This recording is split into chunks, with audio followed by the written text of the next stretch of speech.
অনুমতি না নিয়ে শিক্ষকরা অন্য পেশায় থাকলে তদন্ত সাপেক্ষে ব্যবস্থা নেওয়া হবে বলে জানিয়েছেন শিক্ষামন্ত্রী ও প্রাথমিক ও গণশিক্ষামন্ত্রী আ.ন.ম এহসানুল হক মিলন।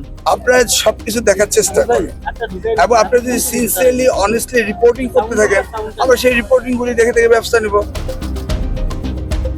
গত শুক্রবার বিকেলে তার নিজ নির্বাচনী এলাকা চাঁদপুরের কোচো উপজেলা পরিষদে মাসিক সমন্বয় সভা ও আইন শৃঙ্খলা সভায় অংশগ্রহণ পূর্বে সাংবাদিকদের প্রশ্নের জবাবে তিনি একথা জানান।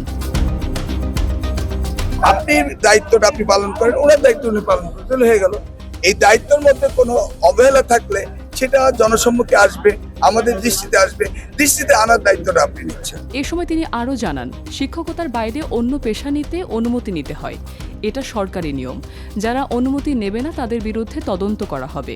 পারমিশন নিতে হয়, এটা সরকারি নিয়ম যে পারমিশন না নিলে এদের বিরুদ্ধে ইনভেস্টিগেশন হবে, আপনি রিপোর্ট করে দেন। এ সময় প্রশাসনের বিভিন্ন কর্মকর্তা ও বিভিন্ন শিক্ষা প্রতিষ্ঠানের প্রধান এবং দলীয় নেতাকর্মীরা উপস্থিত ছিলেন।